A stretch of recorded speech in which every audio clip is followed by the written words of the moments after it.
Zafar's group at the CPUC studies how regulation affects emerging issues and, in turn, how regulation is affected by these emerging issues.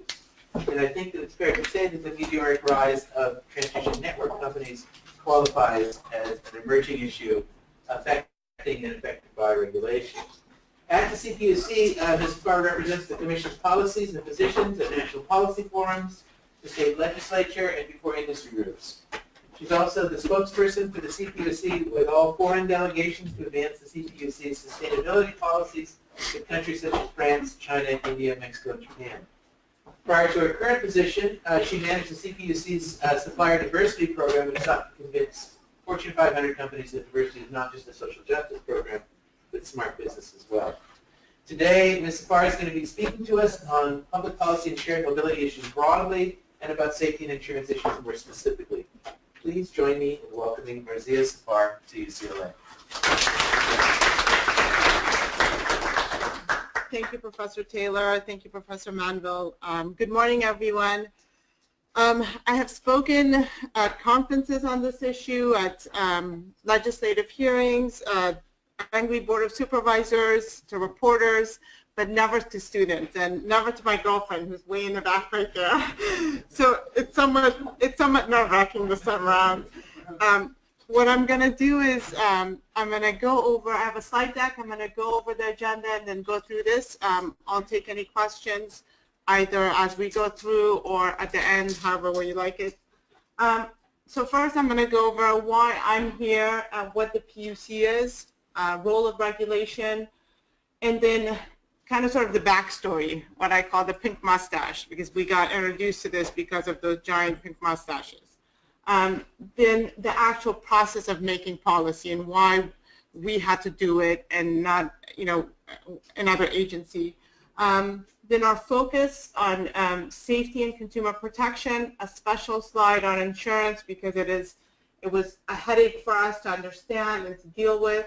And then some of the challenges that we faced being the first agency, not in the state, not in the U.S., but in the world to deal with this issue.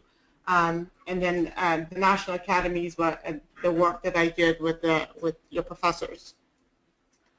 So why am I here and not somebody else at the PUC? Well, as Professor Taylor said, I'm Director of Policy and Planning Division for the Commission, and PPD is charged with tackling issues that don't have a natural home within the Commission. The Commission is a pretty large body. We have over 1,100 staff once we're fully staffed.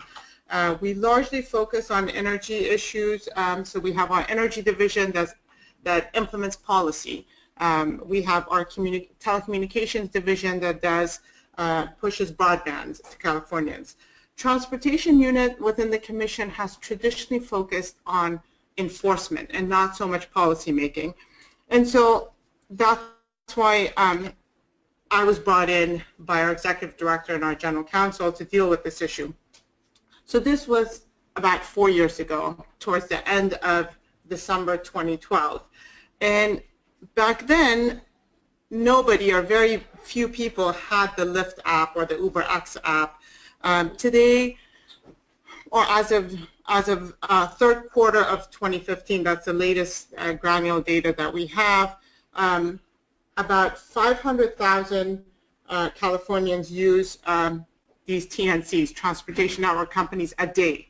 That's about 12 million rides a month. And if you look at the growth trajectory of these the rides that people are taking, I'm sure that when we get the data this year, it would probably be 1 million a day and 30 million rides a month. But we don't have that data right now. So that's why I was brought in.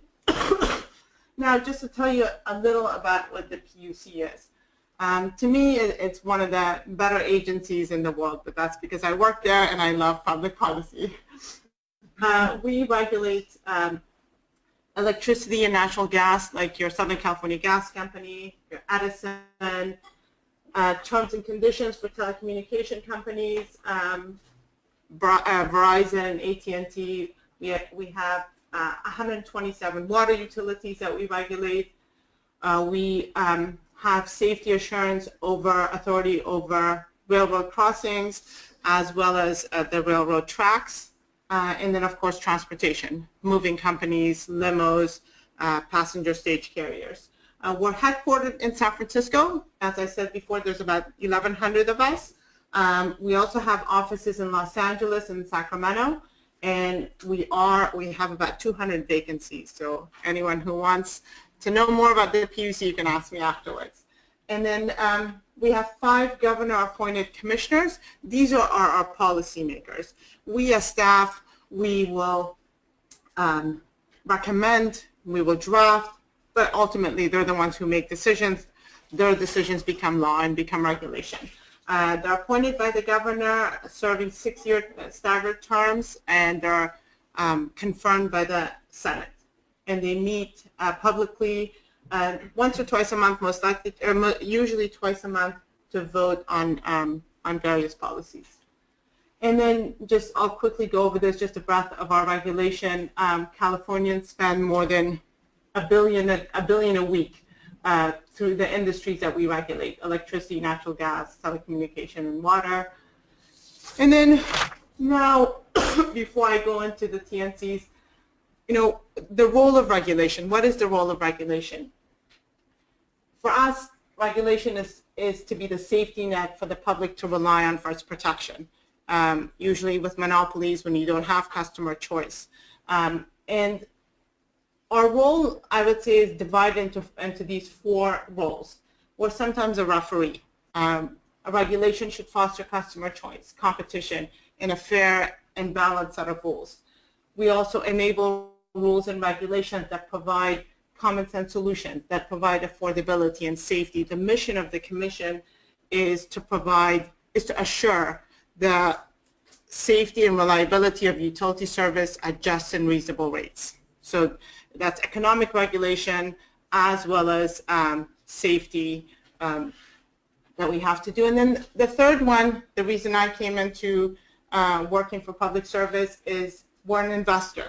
We're an investor into the future. Regulation, to me, has a critical role to play when the market doesn't see a direct revenue stream, and we have to push them and authorize and encourage them to get into this.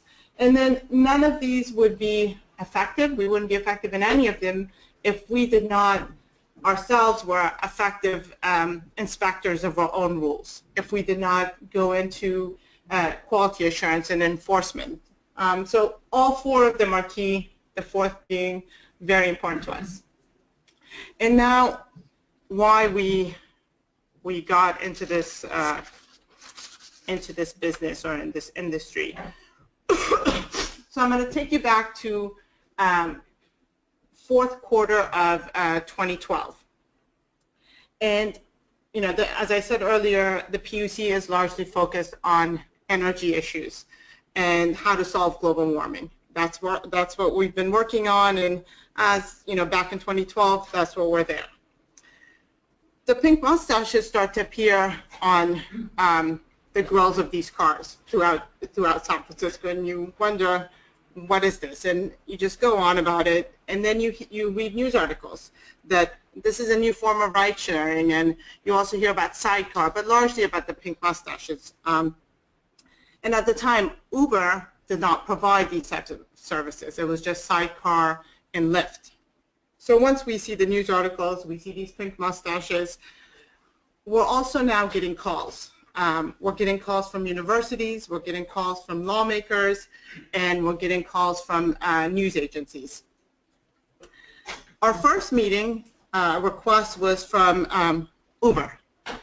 Uber comes into our state boardroom, and it's on our side, it's myself, our executive director, and our general counsel. On their side, it's Travis. I either refuse to remember his last name or I forget his last name.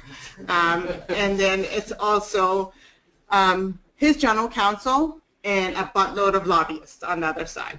So they come in, and we're still trying to understand what we're dealing with. And I remember throughout the conversation, as part of the conversation, the Travis guy says, "Hey, I'm playing by your rules. I've hired permitted limos commercial plate limos, permitted drivers. You have these pink mustaches that are hiring unsafe drivers, that are hiring, private drivers. You need to regulate them. You need to get rid of them. And we're just amused, but we're listening. Then we get a call from Lyft, and Lyft comes in, and Lyft has a different look. It's just two of them, and they look like your Silicon Valley people. They come in, the CEO John Zimmer and his general counsel, and they say, guys, we are helping the community. We're reacquainting neighbors with neighbors. We're ride sharers, and we, according to California law, we're exempt from ride sharing.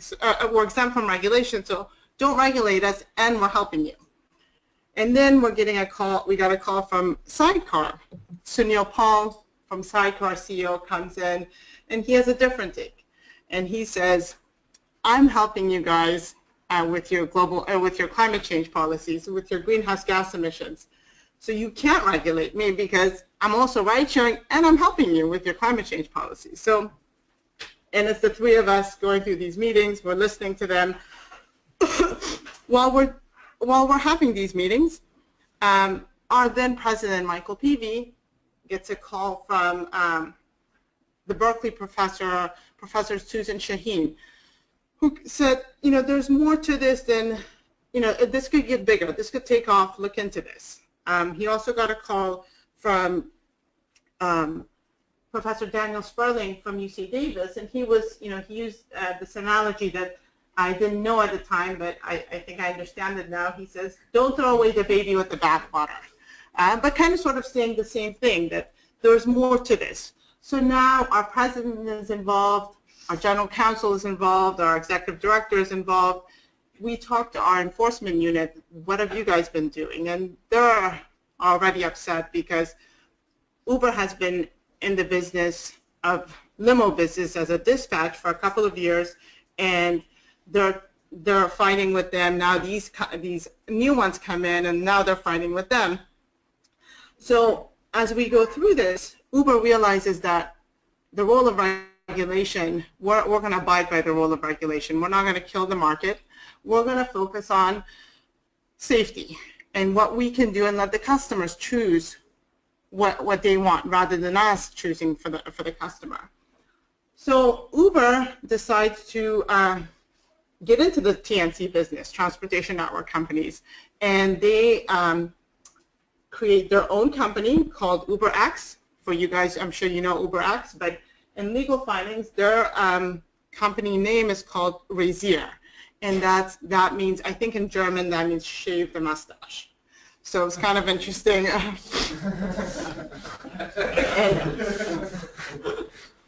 And then before I go into our process of how we got into this, I just want to focus a little about how we make policy at the PUC. Normally, legislation is adopted. Then we open a rulemaking, an order initiating rulemaking to implement that legislation.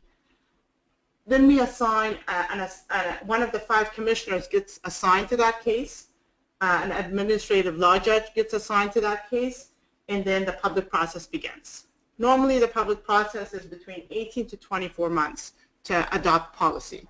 In this case, we did it in 9 months just because this was something we wanted to make sure that we created the right safety rules. So once the public process ends, then the 5 commissioners get to vote on that decision that these 2 are writing based on the public process. And then another commissioner could come in and write their own decision and put that up there for a vote. So ultimately, whichever decision gets 3 votes, that's the decision that becomes law. And before we started this, our then President Mike Peavy said, okay, we got to figure out, are we the right agency to regulate this? And if we are, let's put some safety rules in place ASAP, and let's make sure that we are not going to pick winners or losers, because that is not the role of regulation. Let's come up with some safety rules. By this time, end of 2012, the taxis and limos have not contacted the policymakers. They were still working with our enforcement unit. It would have been, I think, it would have been beneficial for them and us for them to have reached out to us. And, you know, maybe we should have also reached out to them. But until then, we had not heard from them. The next slide, this is our process of how we created rules, why we created rules. And the benefit of public process that it's public. And again, the challenge of the public process is that it's never ending, because you either, it's 4 years later, we still have an open proceeding on this to revise and refine rules. There's still legislation. We're now considering, should we actually move our authority to another agency, and would that be more effective? So it's going to keep going. Regarding California law and where jurisdiction resides. So we looked at California law and the California Constitution. California law currently recognizes 3 modes of transportation, passenger transportation for compensation. Taxi service, regulated by cities and counties. Charter party carrier services, such as limousines, your black cars, and passenger stage companies like airport shuttles and party buses. These are regulated by the California Public Utilities Commission under Article 12, Section 3 of the California State Constitution. So first we have to, and then you also have your, these are for-profit transportation companies.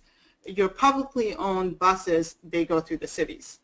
So first we have to figure out, are these taxis and limos, and do they fall under our jurisdiction or somebody else? And you know, believe me when I say that we actually didn't want to deal with this. We were hoping somebody else would do it. We had waited 6 months for the cities and others to come in, and cities were griping about it, but they had not said anything. They had not exerted jurisdiction. Legislation, it was too quick for legislation. The legislation cycle had passed, and we weren't, so we had to wait another year for that, and we weren't going to wait another year. And we ourselves, our enforcement unit, had issued cease and desist orders, which were ignored by these companies. They forged on and said, we're ride sharing. And remember in 2012, Uber, Lyft, and Sidecar, they were operating based on donations. They said, you know, remember, we're ride sharing, no one is paying us, it's on donation based. They quickly removed that and made it for hire transportation, because that's what it was, and that's what it is. So when we opened our proceeding, we sat these 3 down and we said, we're going to open our proceeding to figure out, do we have jurisdiction, to figure out what kind of rules, if any, should be applied to this, and what should we do. But before we do this, you guys have to have some safety rules in place, or else we're going to shut you down. And the interim safety agreements that were put into place was as a kind of sort of coming to terms with, okay, we're going to move on and continue on this, but you've got to have some safety measures in place. One was insurance. Got to have $1 million commercial insurance. I think the city of LA, for the taxi insurance, it's about $330,000 or $350,000. $1 million was the highest in the state, so we picked $1 million. There's a lot of intricacies of what kind of language should be used. We just said commercial broadly. We didn't know at the time, and we made a mistake on that, and I'll get into that. We also said you have to have criminal background checks, because we have to assure some level of safety, and you can't just hire anybody. And the criminal background checks that we said was Social Security based, run criminal background checks. In the past 7 years, if there's any sort of activity there, then they can't be drivers. And then a driver record through the DMV to make sure that they're not bad drivers. I think if it's more than 2 points, they couldn't be drivers. So now we open the proceeding. Now we have the safety agreements in place. And December 2012 through September 2013, we go through the public process of trying to figure out what to do. And when we go through the public process, and you know, you begin to appreciate it, because we encourage anybody and everyone who has a say to come in and say it. And that's why it takes a long time. You don't have to be a lawyer to participate in our proceedings. You just file comments. First, when we issue our rulemaking, we say, okay, do we have the issues right? Parties or whoever wants to talk about it, give us opening and reply comments to see if we have the issues right. And our issues were jurisdiction, safety, accessibility, discrimination, a whole bunch. Then parties come in and file comments to say you know add this or subtract this. Once that's done, then we again put it out there and say, okay, now we've looked at it, now here's the scope of the proceeding based on what you're saying. Do we get this right? Then there's comments on that. And then we hold our workshops. We either hold evidentiary hearings or we hold workshops. In this case, there was no data, so we held workshops. The workshops were 2 days, April 10th and 11th of 2013. I led the workshops. Our auditorium is fits about 200 people. All seats were taken, and we realized how big this was going to be, and we realized how angry people are, our stakeholders are, in that workshop. We had angry taxi drivers, and you feel for them. You know, this is the first time they felt competition. This is, you know, these new players come in and they're trendy and they're attracting a different market. So they're upset. Cities are upset because we're disrupting their planning process, and they're voicing their opinion as well. Then you have these new players who are, you know, sometimes display a level of arrogance and you wonder why, and they come in and they say, well, we shouldn't even be regulated. Uber actually came in and told us they were like Google, and we were just scratching our heads like, okay, you know, we'll deal with you later. And so throughout this, the limos were upset too. The limos were saying, okay, we have lots of regulations. We have commercial. You're asking us to have commercial license plates, and that's a huge deal. And you're also asking us to have a contractor, an employer-employee relationship. That would have killed this market at that time. So they said, you got to have this on them. And, you know, we're in this listening mode and trying to get feedback.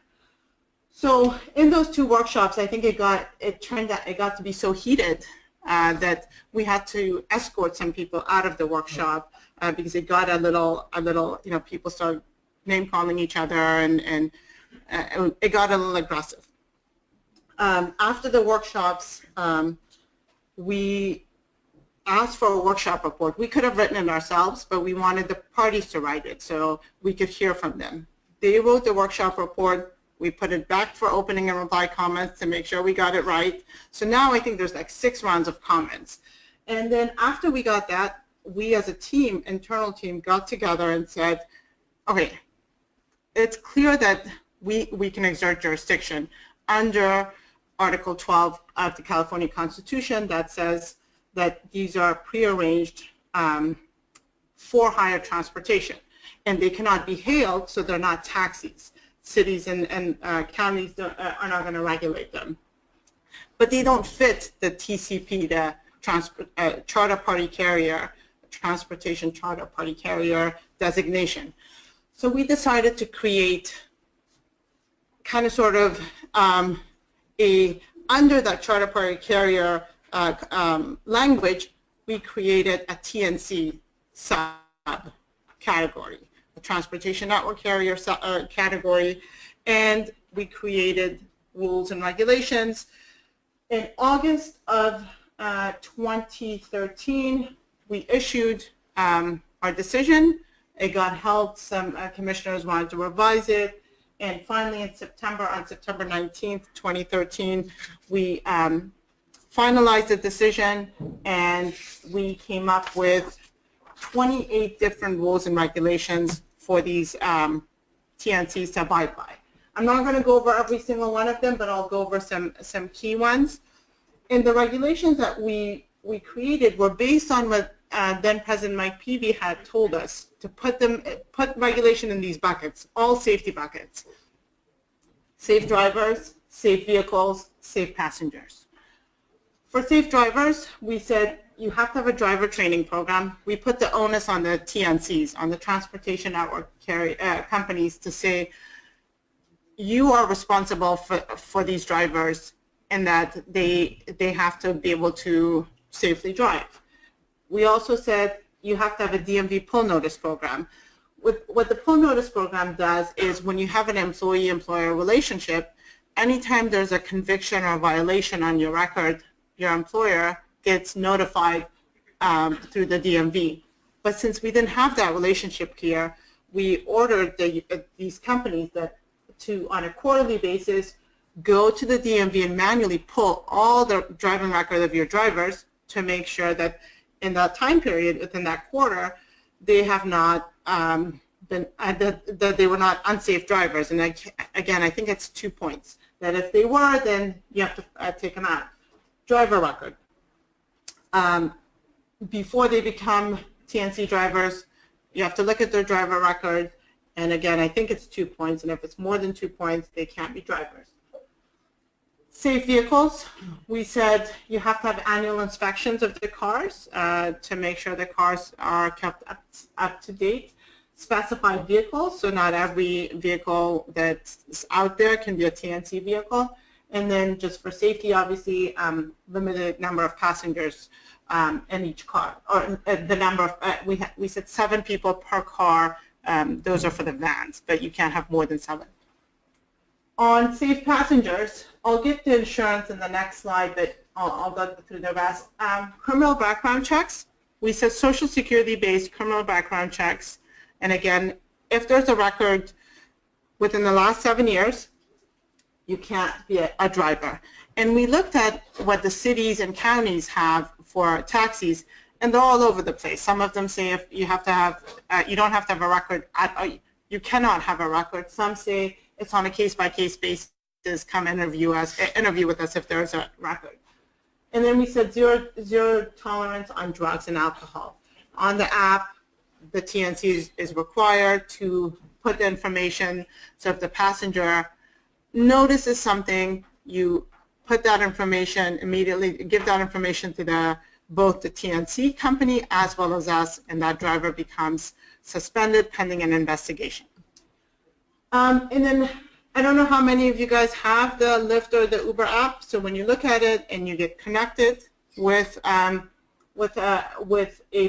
driver, you get the vehicle license plate number. You also get the ID of the picture of the driver. And the reason we ask for that is so you don't have the criminal cousin of the driver driving you around, or that you don't have the bad vehicle that hasn't been inspected driving you around. So those are some of the safety parameters that we put out there for them. We also were very focused on anti-discrimination and on the driver record, and on not leaving the disabled community behind. We didn't want a word like the phrase like digital divide. But at the time, we didn't have any sort of data to force rules on them, and we didn't want to do that. We said, but we noticed, we are putting you on notice that we're looking into this. So every year, you have to report on anti-discrimination. And what we asked for is a report detailing the number of rides requested and accepted by each TNC company per zip code. So then it's more granular data, and the number of rides that were requested but not accepted within each zip code, what was rejected, what was accepted. If you go onto our website, you will see, based on 2015 data, the average is a 97% acceptance rate. And then we do have the granular data, but we're having issues with the TNCs wanting to provide that information to the public. Safe driver report. We said each year, each year thereafter, a report detailing the number of drivers that were found to have committed a violation and are suspended. So we know what they're going to do, that we're putting the onus on the TNC, and if there's negligence there, then we can add rules to it. And then finally, accessibility report. Again, we didn't have data at the time to force rules, so we said each TNC shall submit a report detailing the number and percentage of their customers who requested accessible vehicles and how often the TNC was able to comply with the request and provide the accessible vehicle. Now, if that number got high on one end or the other, then we would come back and create rules. Now to the thorny subject of insurance. We, again, are largely an energy policy agency. We do telecommunication, we do water, we do not do insurance. That is the Department of Insurance, that is the insurance industry. And what we learned in this process is that if you think government goes slow, you have not seen insurance. Insurance is a very risk-averse industry who wants to reduce risk for itself, and it becomes extremely difficult to get information. And at the time, you know, there were no data that the insurance companies could see for the TNCs and be able to gauge risk. So traditional insurance companies were not providing them insurance, and this is your State Farm, Farmers, Geico, and that's not totally unusual because you have like your corner liquor store. Your traditional insurance companies don't provide insurance to them. There is this other insurance called surplus line of insurance, and they are able to take on the higher risk, obviously for a higher cost. So the TNCs had to go to them. And remember in the beginning, I had said that we ordered them to have $1 million commercial insurance policy, and we were, you know, patting ourselves in the back saying, that's amazing because that's the highest in the state, so we did good. But we didn't understand the intricacies. First, primary versus access. We had assumed that, you know, if we just said commercial, that would be fine. But remember, these are private drivers having already automobile insurance, personal automobile insurance. So now when there's an accident, which one takes over? And that's the gray area. An accident did happen when we issued our decision, and we realized that there was a gray area. So in our draft decision, we were told the insurance industry was part of our process. I just wish they had given us better information. We had originally said provide $1 million excess insurance because excess applies when your primary has been exhausted. And so they had said, well, they have personal insurance, they'll be exhausted, then you go to excess. And again, primary means that the insurance company has the sole duty to defend. Whether there's 5 other insurance, if it's primary, it has the sole duty to defend. Whereas excess means the primary insurance must first be exhausted before access can be activated. So in our draft decision, we had made that mistake to say access. We then got a bunch of calls saying you did this wrong. Now, I wish that even then they would have told us what we got wrong, but we had so many different opinions, and again, we don't know the insurance industry. So we were trying to guess, you know, which one is right. In the final decision, we attempted to correct it, but we didn't do it 100% right. We said, we took out the word excess, and we said commercial insurance. We didn't say primary. And we didn't know which insurance applies which period, which time, because these are, again, private drivers. They could be using that car going to get their grocery or picking up their kids, and which insurance applies then. Legislation after the fact corrected us, and that helped a lot, and I'll get into that. For policymaking, I don't think it's ever good to be prescriptive. You have to leave some level of flexibility, and we tried that, and in this area it didn't work, so we became extremely prescriptive for the insurance industry. But normally you should be more broad and allow that flexibility.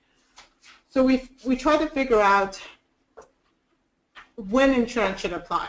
So we said there are 3 periods of insurance that applies for TNC drivers. Period 1, we defined it as when the app is on, but a connection is not made. A customer has not connected, so the driver is just trolling. And that insurance would be $50,000 per person, $100,000 total per incident, and $30,000 for property, commercial primary insurance, sole duty defend. Got that right. But and just so you know, personal insurance is far lower than that, your automobile insurance. For period 2, driver has connected with a passenger, and it's on his or her way to pick up the passenger. That's $1 million primary, again, sole duty to defend. Period 3, the passenger is in the car, and obviously that's $1 million primary commercial. So now we've defined when insurance applies. Now we know the difference between excess and primary, personal and commercial, and we revised our decision based on legislation that was adopted. And we said, here are the 3 periods, and you have primary commercial insurance. So now it seems as though that we have erased that gray area. Now insurance is black and white, and that's where insurance wants to be. That's where we want it to be. When there's an accident, we don't want the injured party to be in litigation forever in order to be made whole. Some of the challenges that we face being the first in the world. First, we didn't want to do it. We felt like we were kind of sort of, stumbled onto this, kind of forced into this. The beauty of public service is that when you're successful, you see the benefit, and that's amazing.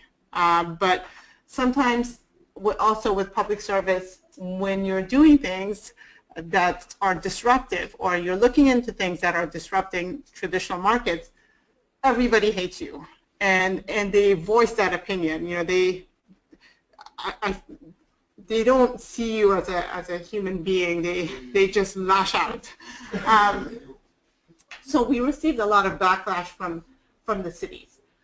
The cities thought we disrupted their whole planning process, that we came in, we allowed these new players coming in, ruining their revenue stream.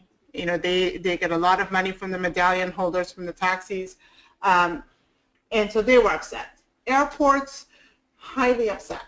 They were saying that you are ruining the safety. We have ruined the safety of airports. I couldn't quite understand that, because for me, if I'm going to go to the airport to pick up my girlfriend, I'm allowed to do that. I mean, I may pose a safety risk, but I'm allowed to do that. But somehow, if I'm a TNC driver going to the airport to pick up or drop my girlfriend off as a TNC driver, wow, that's crazy. I've totally ruined the whole airport.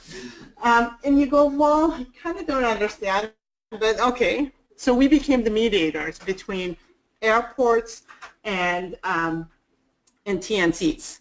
And finally, the airports and the TNCs agreed on a revenue stream.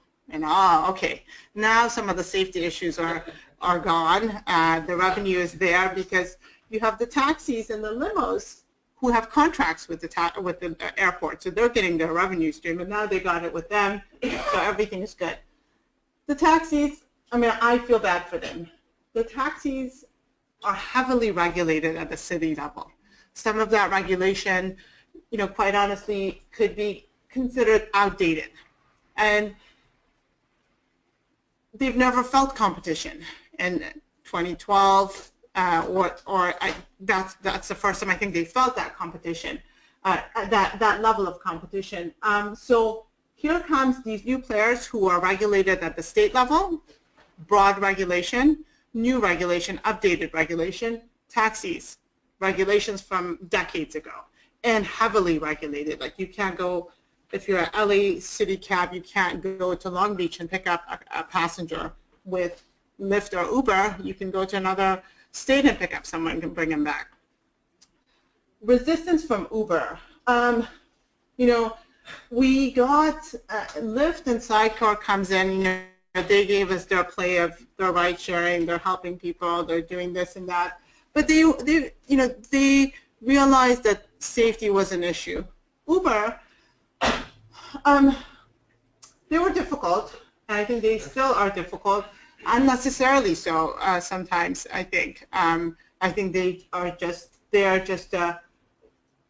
I don't know. But that level of arrogance was not really necessary. Concerns, rightfully so, from the disenfranchised communities and discrimination. They didn't want to be left behind. We don't want to see the low-income communities having rides rejected. So we are looking at and monitoring this and making sure that per zip code, that acceptance rate remains at the high 90s. And if it gets lower, then we're going to go ahead and investigate that. I think in the past couple of days there was a report or a study that was out saying that there's some sort of discrimination. Some study was done. And that's a brand new study that we don't know. And the information that we're getting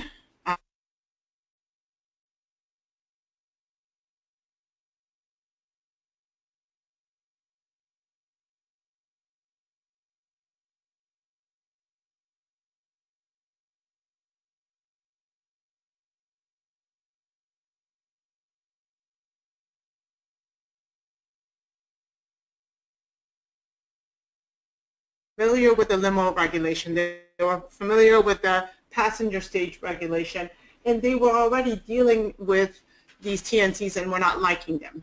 And then we come in as policymakers. We did not bring them along as we should have. So as a team lead, I think one of the things that I would have changed is I would have brought them in a lot earlier in the process, because then the implementation of our rules would be much more efficient and effective. So I would definitely change that. And then legislation is not really a resistance or a concern, is a next step.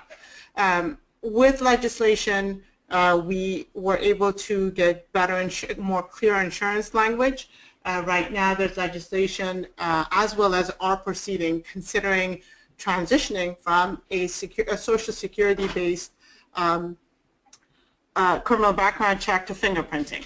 And then there was also legislation in the past about the taxis wanting to be regulated by us, and we were saying no, that's not gonna, we can't handle that. And there's still legislation. Sometimes legislation, people use it as form shopping. You know, if they're not happy with our rules and regulations, they're going to go to Sacramento to see if they can change it. So this is my selfie stick, my corny selfie stick with your two professors. And I think he's wearing the same shirt, same purple shirt. This is from the National Academies. It's us and a group of others from other universities and agencies that were selected by the National Academies to research this ever-changing landscape of the transportation industry. We issued this report, I think, in early 2016, offering guidance to other states and local officials on how to deal with shared mobility as a whole, not just TNCs, and then to address the need for consistency in regulation, again, taxis, limos, and now the TNCs, and then a call for data. We're getting data from the TNCs, and it's like pulling teeth with them getting data, but you're not getting data. And that's something that we're going to work on. That's something that we're going to push for that, push them to put more data out there, not only for academia, but for the public as a whole. What's next? As far as regulation is concerned in this area, you know, there's still open proceedings, open legislation. The governor, in his signing message and reforming the PUC a couple of months ago, asked us to consider potentially moving transportation, our authority, from the PUC to California Transportation Agency.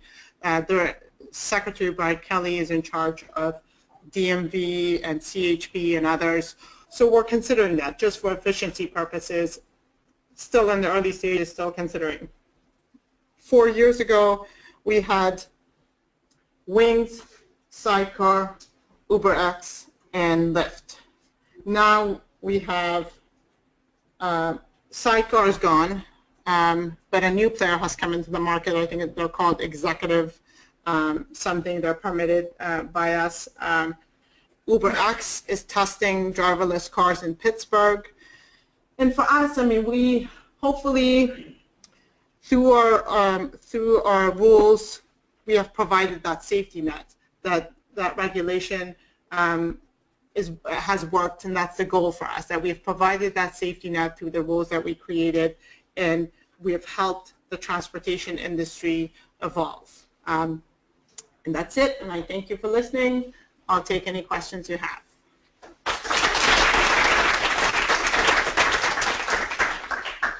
Yes. I have two quick questions. You mentioned that the vehicles have to be inspected. Yes. Who inspects them, and who sets the criteria? How do you know that two different vehicles inspected by two different companies haven't met the same criteria, but one passed and one failed? I'd like to know a little bit more about that. And the second question is, can cities or counties add additional regulation of these transportation network companies beyond what the Public Utility Commission does, or are they precluded from doing so because they're regulated by the Public Utility Commission? Okay. Should I repeat that? Yes. So there are two questions. I'll take the last one. Can cities and counties add additional regulation on top of the PUC's regulation and annual car inspections? What's the detail behind that? First, on cities and counties, no, they cannot add additional regulation. The state has usurped it. As far as the annual car inspections, we have detailed a 19-point car inspection, that these are the things that have to be inspected and have to be checked off. And we have put that on the TNC company to do. So they can either hire someone to do it in-house, or they can go and do it at a certified mechanic shop. But it's the onus is on them. Yes. We have an online question. It's any thoughts on regulations and insurance for automated vehicles? I'm sorry? Automated vehicles. Oh. Any thoughts on regulations and insurance for automated vehicles? I hope the DMV covers that whenever that's in place.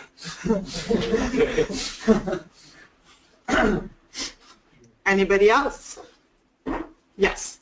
You seem dismissive of the taxi industry's attempts to get themselves regulated by the PUC, or treat it as not something that was feasible.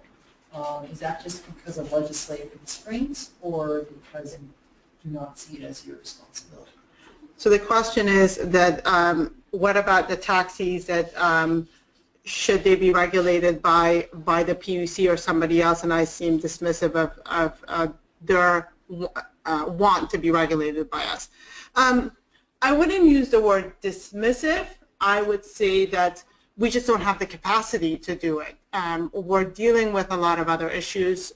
We're 1,100 staff working on a whole bunch of other issues like energy policy, like broadband policy, and this has gotten to be a pretty big market. To add the taxis into this, we would have to add a lot of staff, a lot more expertise. I think another either cities or local local officials will update their regulations, or maybe California Transportation Agency would be a better fit. Yes. Do you find that the current regulations are at a happy medium, or do you feel like there should be more regulations, or are there more regulations that are coming soon? The question is, the 28 rules and regulations that we created, are they good enough, or something else coming up? I think 4 years later, the 28 rules have not changed dramatically. The one that has been updated is insurance, and that was an immediate update, a fix. The next thing that we're looking into is criminal background checks. Should we do fingerprinting or Social Security based, continue with Social Security based? Other than that, unless we see some information, some concern from the data that we're collecting, it doesn't seem like we're going to make additional changes. I think those are solid rules that we created. Yes. What kind of regulation would we see if you were to find out that Uber was kind of discriminating where they accepted and rejected rides? Well, I mean, they do, like I said, I'm sorry, the question is what kind of regulations would we see if we saw that Uber was discriminating in one zip code over another. So we do have a public process. First, if we saw that report, if we saw the high 90s going down to something lower, we would open up a proceeding. And the way our process works is we will ask you guys, what do you think we should do if there's some sort of discrimination? And then based on what we hear from the parties, then we'll come up with a revised rule or regulation. Yes. I have two questions. The first is, are there any plans for the CPUC to be more strict in terms of the vehicles that TNC drivers are allowed to use to supersede the policies that TNCs already have in place?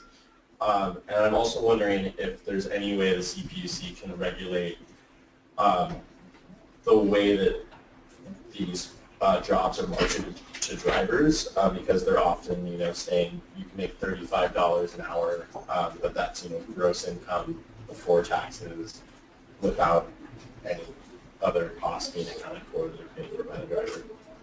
So there are two questions. The last one was, will the PUC get involved in the advertisements of these companies that say you will make X amount of dollars? And then the next question was, I'm sorry. Can the CPUC regulate the vehicles that TNC drivers use to perhaps encourage more electric vehicle usage or just newer vehicles in general? So the PUC, in looking, we actually have a proceeding on electric vehicles. And on our energy policies, we are pushing for that. But as far as getting involved in the TNC area and asking them to use electric vehicles versus traditional, the other vehicles, at this time, no. And as far as their advertisements are concerned, I think that would be a better fit for another agency like the Better Business Bureau, and not so much for us. Our focus is solidly around promoting safety and coming up with safety rules. So the annual car inspections that we've asked the companies to do to make sure that they meet the 19-point car inspections, the type of vehicles that we've asked to be put in place, and the limit on the passengers, we feel that those are adequate for now unless we see something. We'd like to move forward and make changes if we see the data, and make changes based on that data. Yes, in the back. I guess this could be to anyone who's going to be in charge of regulating the TNCs, but do you feel like as the CPUC, are they more of like enablers of the TNCs based off of what the regulations are and the way they're being enforced? And also, even though they are kind of, they're encouraged to do the things that they're doing sometimes, but like the taxi industry, I guess specifically like in San Francisco, like they've been asking to have more taxis for years, with like Medallion and all of that. And then the biggest companies are going bankrupt. So whereas like the TNCs are like rising and having more cars. So how do you think, so there's sort of like regulations for the TNCs, but then the regulations on the taxis are staying the same and not moving, and those companies are not doing well at all. Yeah. But so the question is, please correct me if I get it right. If I get it wrong, have we enabled the TNC market, and that in turn has suppressed the taxi industry, and what are we going to do about it? Well, so like I said earlier, the taxi industry is regulated at the city level, and cities can certainly update those rules and create that level playing field. The TNCs currently, I think, so just looking back at 2015 data, the third quarter 2015 data, they are, I said they provided about 500,000 rides per day. That's like 1% of California's population, right? And if you look at transportation as a whole, they're still pretty tiny. As far as enabling the TNCs, I'm not sure that we enable the TNCs. I think customer choice enabled the TNCs. We try to create a safety net for the customers, but we certainly didn't intend to play that role of picking winners and losers. I think that's for the customers to decide. Yes. So this is a two-part question. The first part is, how are individual TNC vehicles and drivers being regulated at the local level? How is enforcement handled? And the second part is that you stated PUC lacks personnel to regulate taxi cabs, yet TNC drivers have quickly surpassed the number of taxis in many areas. What makes you think you have the resources to regulate arguably a greater number of Uber drivers and cars? Can you repeat the first question again? The first question was, how is enforcement handled at the local level for TNC vehicles and drivers? I'm sorry, say it again. Enforcement. How is it being regulated at the local level? How are TNCs being okay. Well, at the local level, TNCs are not, there's no enforcement at the city level or taxis, at counties. The enforcement happens with our investigators. So our enforcement unit, we have about 27 investigators for California. That kind of tells you what we can and cannot do.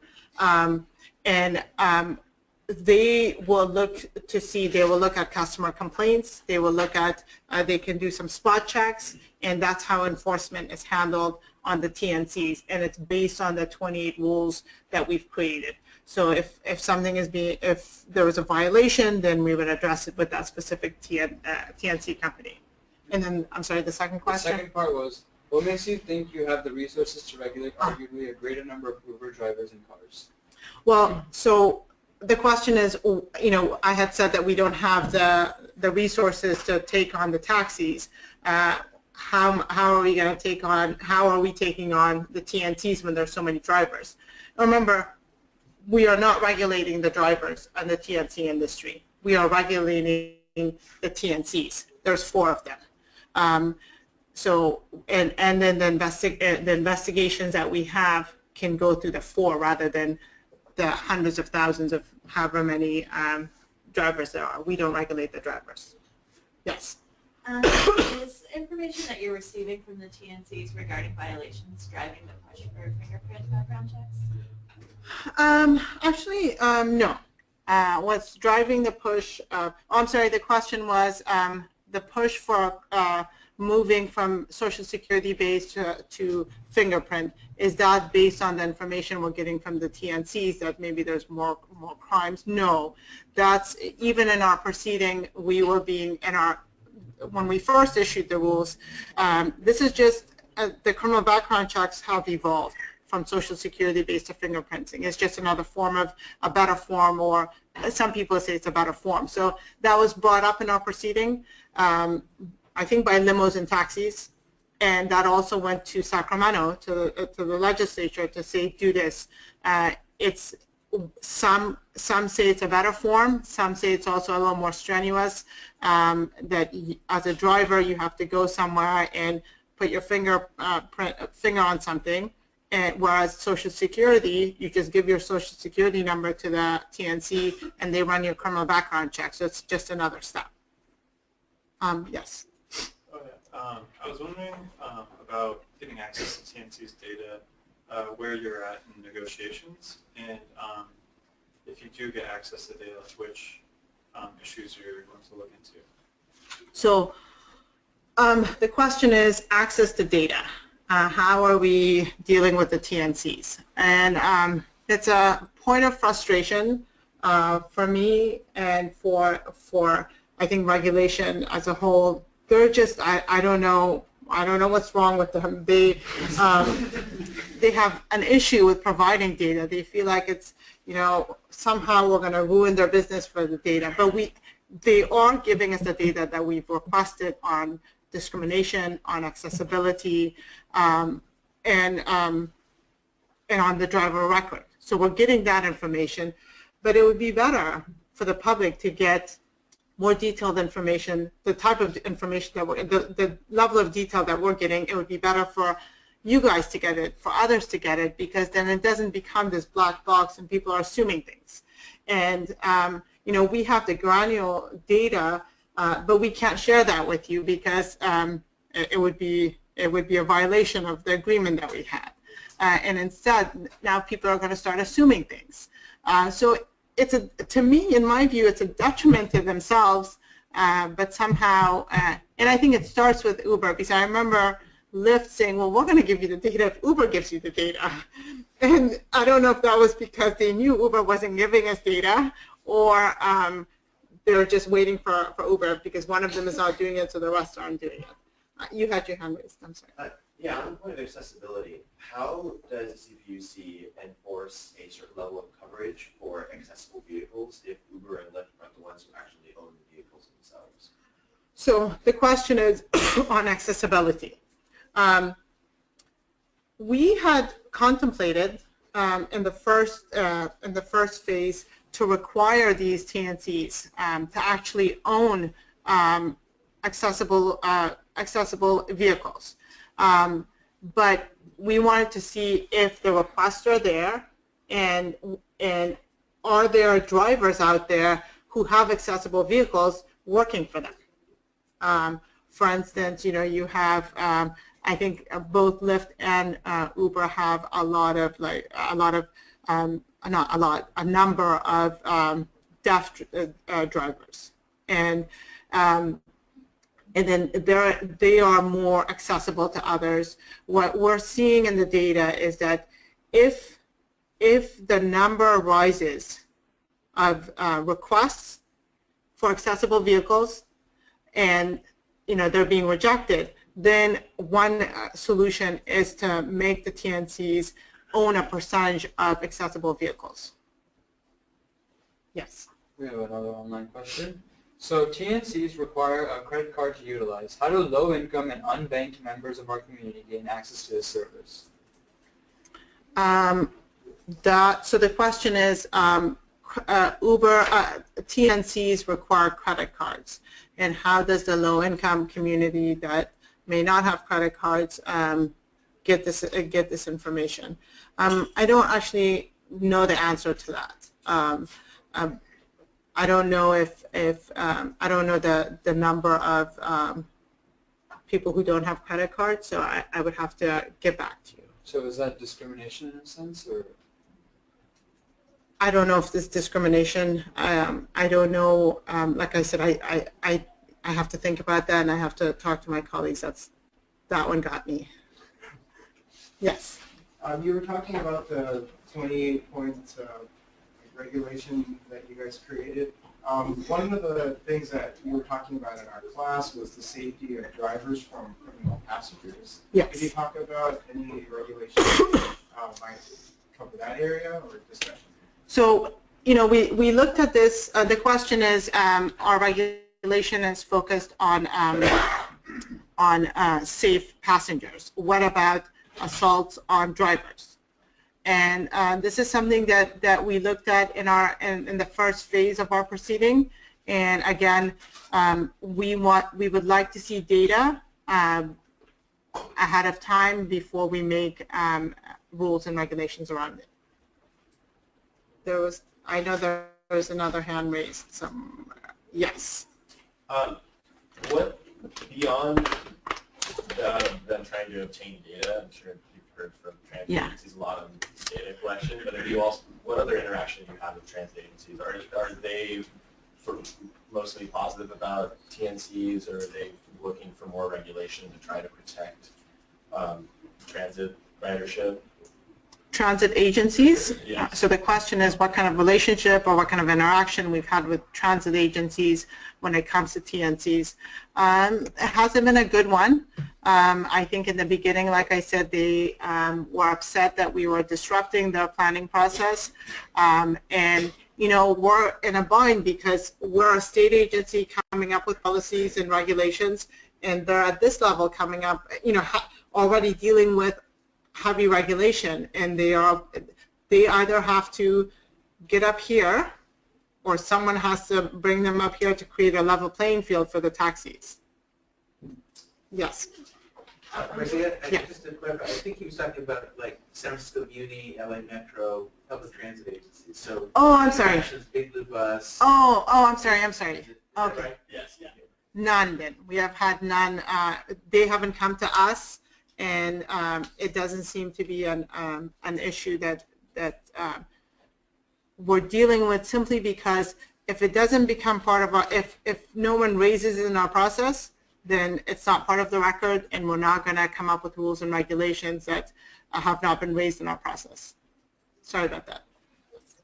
Yeah, I guess mine's sort of building off of his question on sort of like driver safety. So it's sort of like waiting for the data, but I mean, is that how regulation should, is that like the smartest way to do regulation, like based off of, I guess, how many cases have occurred of driver safety versus like being sort of, not like smarter in a way, but like trying to do things before they occur. So I guess, because they're moving so fast that it'd be, I mean, probably. No, I think that's a good question. The question is, you know, sometimes relying on data may be too late, especially when it comes to driver safety.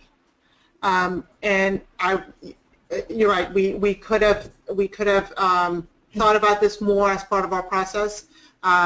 I don't think it was raised as part of our process, and maybe that's something that's deficient, and that if it's not raised in the process, then we're not going to, you know, everything is based on that public record. If people are not bringing it up in the public record and it's relevant over here, we're going to look at we're going to look at what the record created in that 9-month process, and that just wasn't an issue, and I don't believe it's still brought up in our current proceeding or legislation for that matter.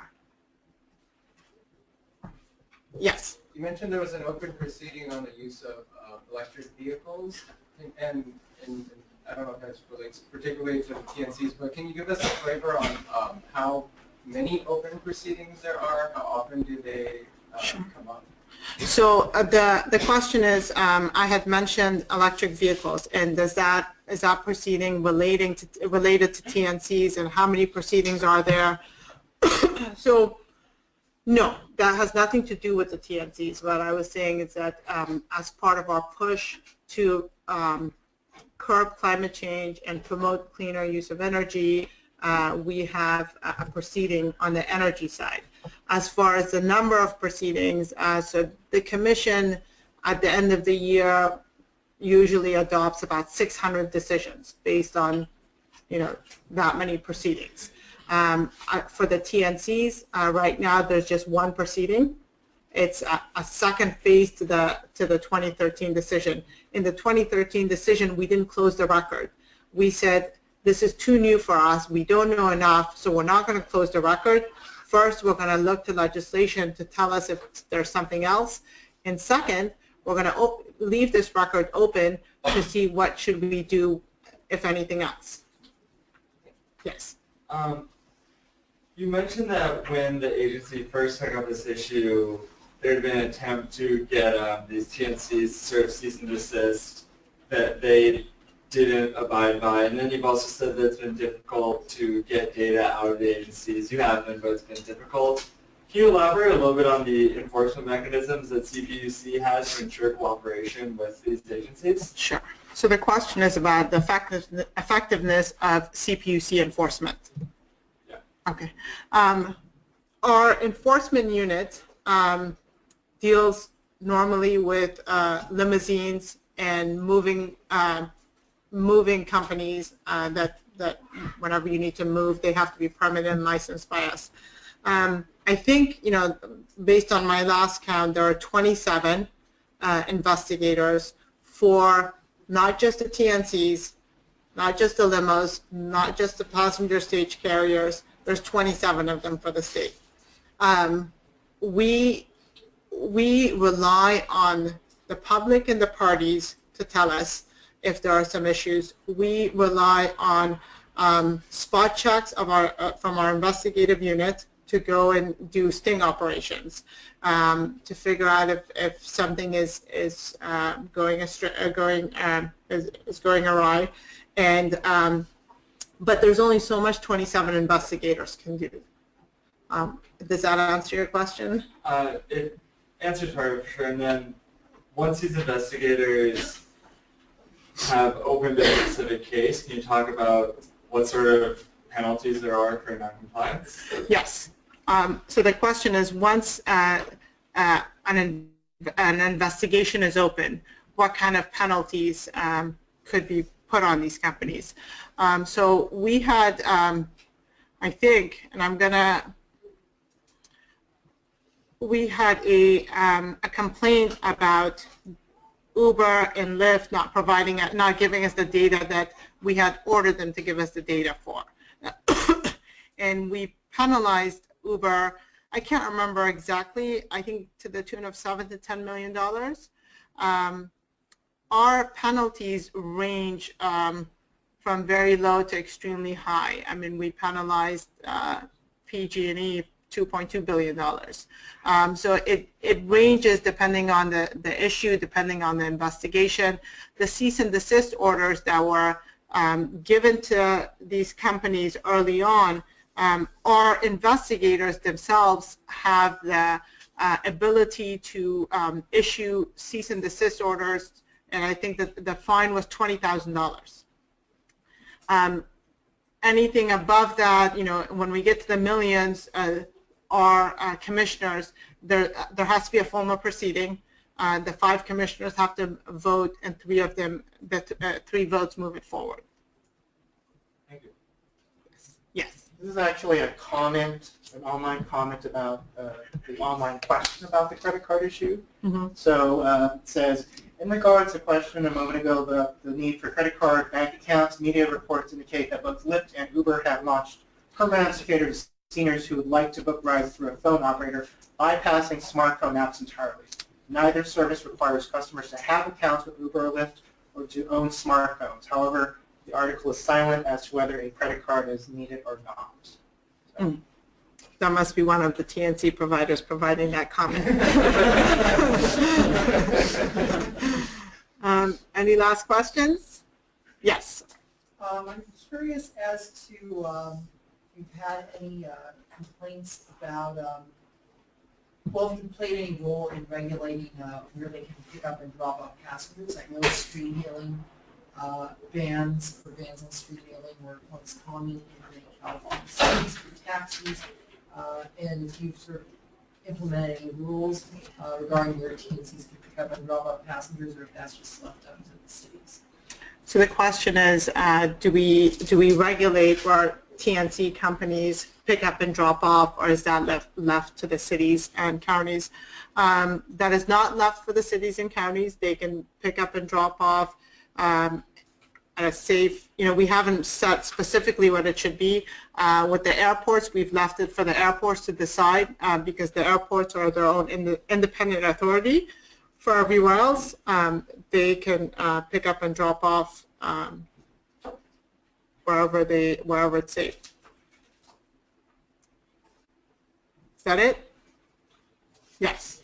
I'm still just a little interested in I guess first of all, so why is the CPUC focusing primarily, it seems almost entirely on safety as opposed to other concerns like environmental issues with TNCs or you know, the potential economic impact? And then secondly, I guess as part of that, do you think that requiring TNC drivers to use newer vehicles would increase public safety? I'm mainly just thinking of examples like my friend who had a really old car he was driving for Uber that broke down while he was driving, and you know, obviously put the passengers in a situation. So the question is, are we, you know, I'm sorry, I just completely blanked out. Can you repeat your question again? Oh, so my first question is, why is CPUC not focusing on other issues aside from public safety? Why, and then I get the rest. So the question is, why is this CPUC just focused on safety and not economic regulation, not environmental regulation? Not that we're not. That was just the first set of rules. We just wanted to first do safety and then see if obviously if, say, you know, what if the taxis go away and now surge pricing goes crazy? Then yes, I'm sure that we would come in, or whoever, you know, if it's not us, another body comes in, then we would have to look into that. But right now you have buses, you have your transit, you have taxis, you have limos, there's competition, you have customer choice. And then, you know, I'm sorry that your friend had that experience with Uber, and that car broke down. Well, Uber should be sorry that they didn't abide by our rules. You know, I think that the rules that we have put out there should prevent that type of experience. And if, you know, what should happen is that either we pick it up to a customer complaint, or if there's a lot of it, then obviously you get news articles and others, and then our investigative unit will look into it.